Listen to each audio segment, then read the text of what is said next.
Bismillahirrahmanirrahim. Assalamualaikum warahmatullahi wabarakatuh.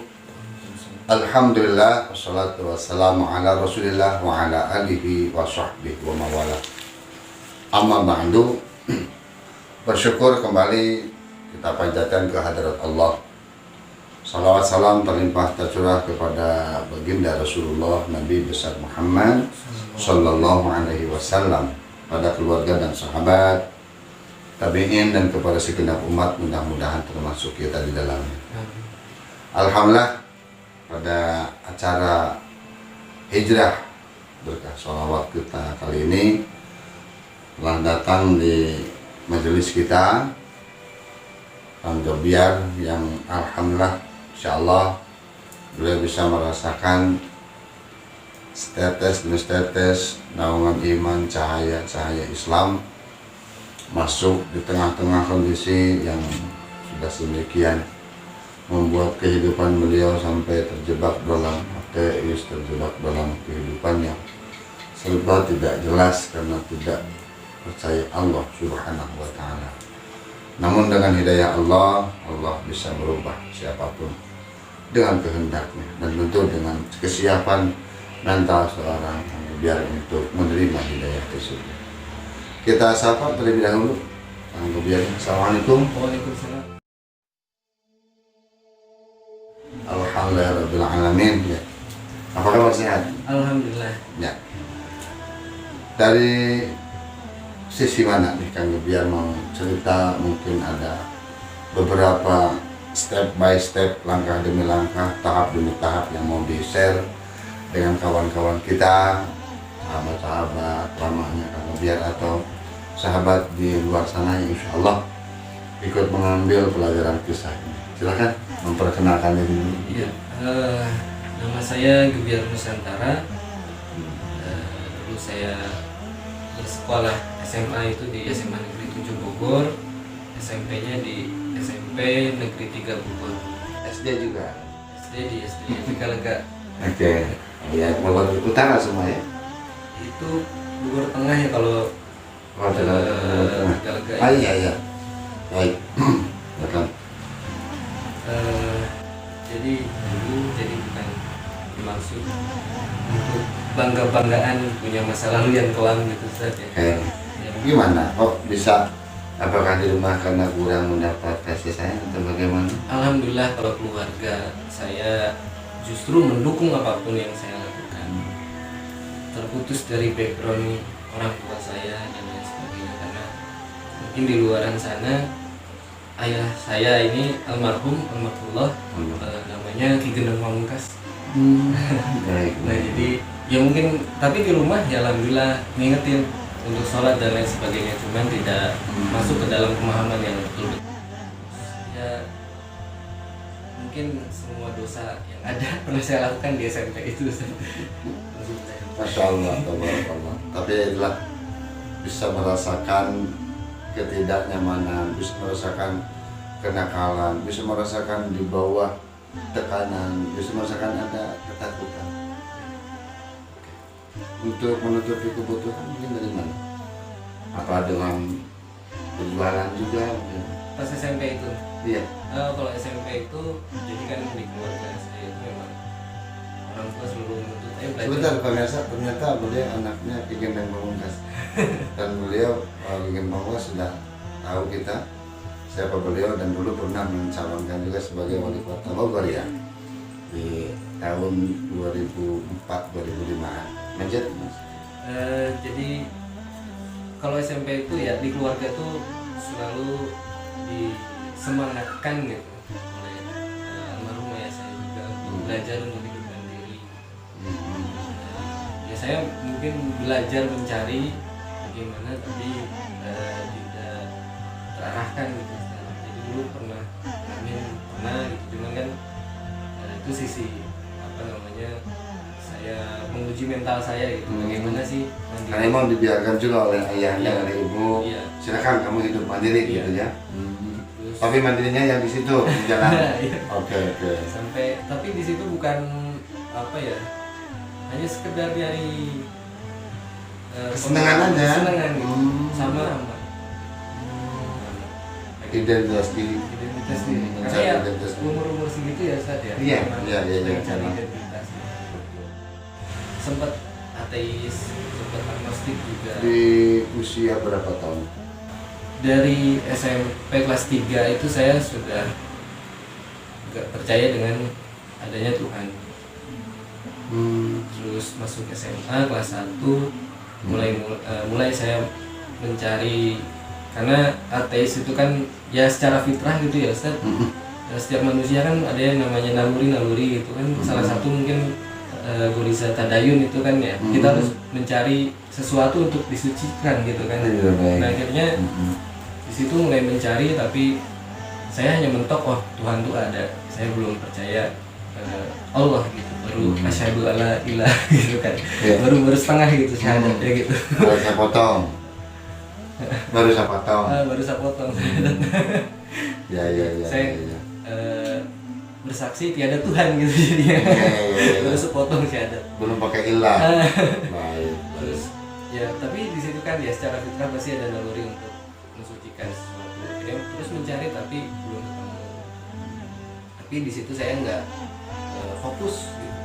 Jadi udahlah jalan aja, penting asik aja gitu ya, kan. fokus ke hobi saya dulu ngeband. Saya punya band Dari SMP atau dari SMP sebetulnya. udah mulai ngeband? Mulai ngeband, cuman kan ganti nama band, ganti genre gitu. Awal musik yang diterjuni apa? Awal itu punk itu kan bukan sekedar musik tapi ya Gaya hidup, pola dan kan. gerakannya mungkin lah ya. Oke. Terus beralih ke musik black metal. Nah, itu kan lebih jauh lagi sebetulnya kalau di ya. kalau di telisik lagi kan ada satanisme di situ, terus ada penyembahan Illuminati itu macam-macam. Cuman ketika masuk SMA itu entah saya mesti bersyukur atau gimana, jadi ketika masuk SMA itu orang udah segan. Orang udah segan sama saya. Bukan karena lihat ayahnya ya. Terus akhirnya ya di situ udahlah malas tawuran. Orang nggak usah tawuran juga orang udah segan. Ya karena tadi tawuran itu untuk mencari nama. Nah sekarang namanya udah dapat. Ngapain kita tawuran ya? Nah masuk SMA itu kenakalan seperti apa? Jauh dari agama. Bahkan saya ateis. Terus bahkan bukan hanya ateis tapi membenci salah satunya agama Islam. Saya menjadi pembenci agama Islam. Waktu itu berapa lama itu membenci sampai ada percaya makanya jauh ke beduk lah pokoknya. Jauh ke beduk ya kapan apa. Jadi ya karena mungkin saya dulu nggak melihat Islam secara kafah gitu ya. Karena melihat ya cuman melihat hukum potong tangan, terus melihat ya kan kalau misalkan ya kan mungkin secara bahasa saya Islam itu kan harus dilihat secara utuh, bahkan ya seperti satu tubuh gitu kan ya. Ya kan kalau ngelihat tangannya doang butuhnya serem gitu. Iya, mengejurin. Lihat kepala kayak hantu. Iya, jadi kayak hantu kan, jadi takut. Oke. Masa di SMA itu kan 3 tahun nih, Iya. selain hobi bermusik dan aliran metal, kemudian pengalihan daripada hobi tawuran yang dipindahkan di SMA menjadi hobi yang tetap di luar gitu kan. Apa saja yang mungkin pernah tercengang-terngiang atau seperti apa gitu kesan yang mendalam.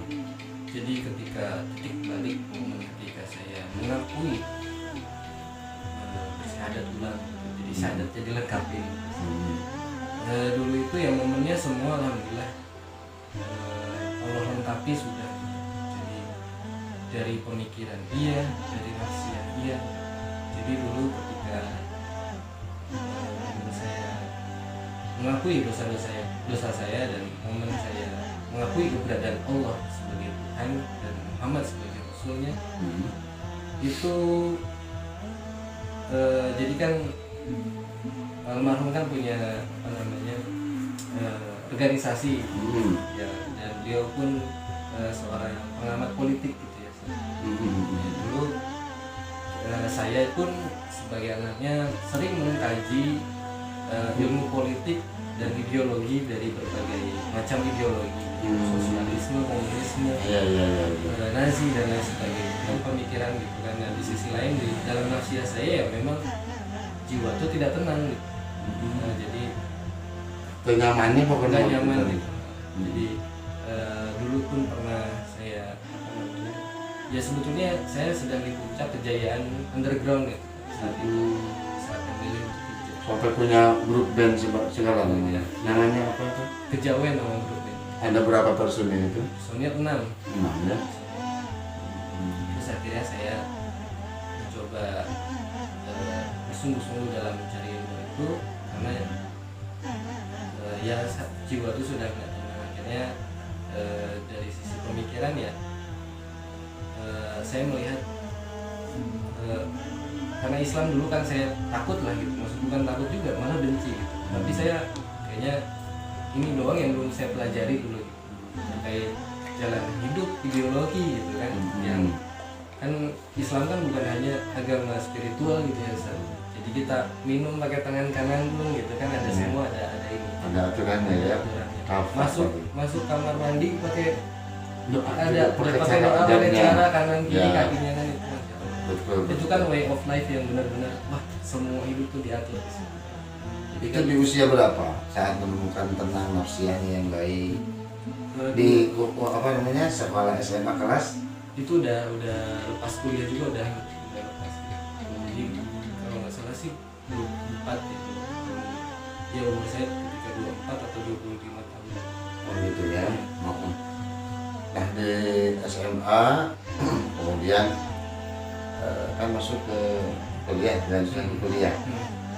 Sudah berhenti dong namanya kegiatan-kegiatan negatif apa-apa mah, atau Dulu masih ngeband, saya kuliah masih ngeband, masih kalau ngeband itu saya nggak pernah ketika ngeband ya gitu kan dari minuman bukan dari narkoba. ya kalau yang lain mungkin ada trennya itu kalau mau musik mau play yang lama itu ya dikasih doping, ya doping ada gelap minuman. Dia bukan Enggak, malah karena ya itu tapi itu masih tuntutan ngeband. bukan untuk ranah dakwah, mungkin seperti pernah dengar ada namanya grup metal Purgatory yang solawat-solawatnya. Kalau ini enggak ya? Enggak. Tapi dia dulu lirik-lirik saya cenderung ngambil daripada Islam sebetulnya. Tentang akhir zaman. Tentang akhir zaman. Tentang apa ya? Iya. Tentang Imam Mahdi, tentang Dajjal itu ya. Biasa lah kan. Ya orang sedikit gagal. Iya. Allah, keren. Ya. Terus ya dari situ penasaran lah, semakin penasaran dengan Islam. Oh ternyata Islam itu mengatur ekonomi, politik bahkan dan lain sebagainya. Terus di situ juga nafsiah saya sedang goyang, tapi ya Allah lengkapi semua. Guru saya waktu itu pernah ngajarin sholawat, baca sholawat aja, sholawat yang gampang aja, Allahumma sholli ala sayyidina Muhammad. Siapa guru? Yang dari awal yang saya talaki dengan beliau itu Ustaz Fatur Rahman. Rahman ya. Beliau masih tinggal di Bogor juga. Masih tinggal di Bogor. Dibimbinglah oleh Ustaz Fatur Rahman, Iya. yang langsung proses ya taklim beginilah gitu kan, prosesnya langsung talaki, berhadap-hadapan gitu kan. Kemudian lepas dari SMA, kemudian dilanjutkan ke mana? Apa ke pelaminan atau kuliah?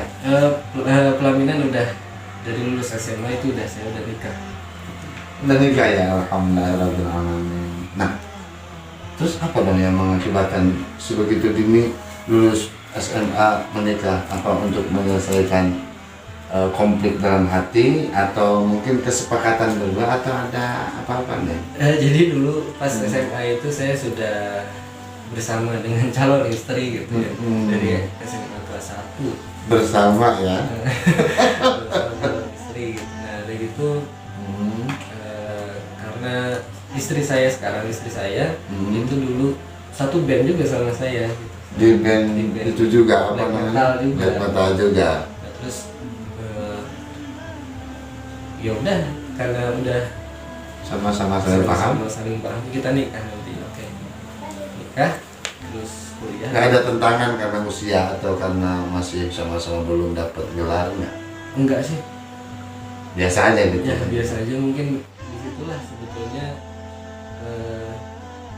Allah itu selalu menerangi kita dengan cahayanya, cuman kita nggak sadar gitu. Padahal apapun itu, kesulitan-kesulitan itu dimudahkan oleh Allah, cuman nggak sadar aja kita nih. Ya Nggak mungkin merasa. karena hati saya dulu tuh gelap karena titik-titik dosa yang jadi menggumpal gitu ya Ustaz. Iya, bagus. Jadi nggak ini. Masya Allah. Dari saya ngambil lirik pun lirik dari hadis-hadis Rasul pun, tapi sebetulnya begitu. Sebetulnya itu Sadar. adalah jalan untuk menuju kebaikan sebenarnya. Iya. Tapi karena memang dikemasnya sama yang tidak baik, jadi nggak kelihatan Iya. baiknya. Oke, siap. Puncaknya nafsiyah itu, puncak itu jiwa saya bergejolak itu ketika saya memang mungkin sedang ditegur oleh Allah. Ketika waktu itu saya pernah main ke Gunung D. Nah di situ saya pernah Main band apa kan? Oh ya, namanya jalan lah ya, jalan. walking kan? hiking Hiking. gunung Oh D. benar. Terus pernah ditegur di situ sama Allah. Jadi nafas saya sudah di sini. Itu pas sampai di puncak. Iya, pas sampai di puncak. Kan kita sambil gini. Sambil menganu, dekat gitu ya. Yang dulu saya jual gitu. Oke, terus sampai di puncak, ngap tiba-tiba. Tiba-tiba ngap terus karena sebelumnya ngap. Terus dia jalan aja ikut waktu itu? Enggak.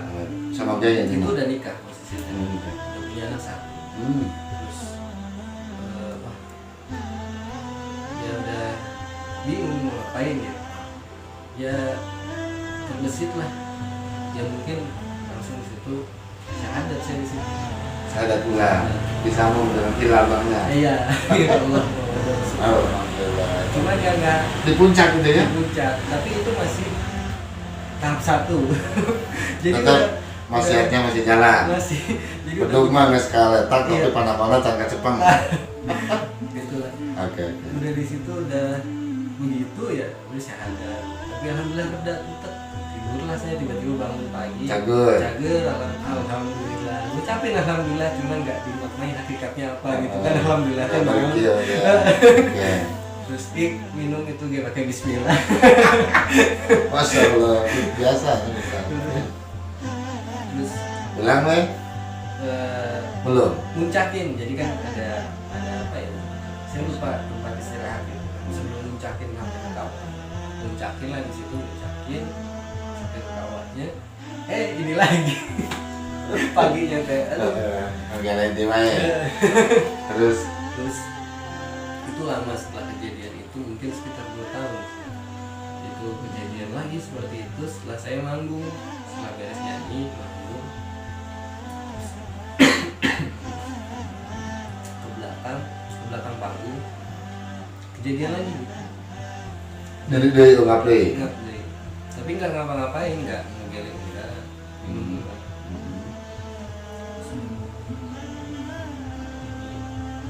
Biasa ada lagi.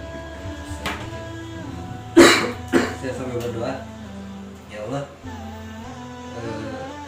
ini kesempatan udah 2 kali, udah ditegur 2 kali, jangan sampai yang ketiga, jangan ke yang ketiga kan biasanya gitu, biasanya lewat gitu ya. Barakallah. Jadi tersadar karena bayan waqi'ah ya. Karena hidayah waqi'ah. Waqi'ah itu adalah petunjuk dalam proses kejadian atau musibah yang menimpa gitu ya. Setelah itu pulang dan mungkin tadi dengan sepertinya perjalanan usahanya pun sudah mulai masuk pada saat nikah kan, otomatis keluarga siapapun tidak keberatan biar nikah karena memang biar sudah punya tanggung jawab. Setelah itu kan kuliah nih. Ketika kuliah itu apa sudah sambil cari maisha, usaha kerja? Sudah, karena dari ngeband itu kan sambil ngeband, jadi kita jualan kaos band kita gitu kan dari situ. Terus ada studio rekaman juga, ada studio musik. Jualan kaos lah. Iya, Tapi mampu menghidupi ya. insya Allah Hmm. cukup.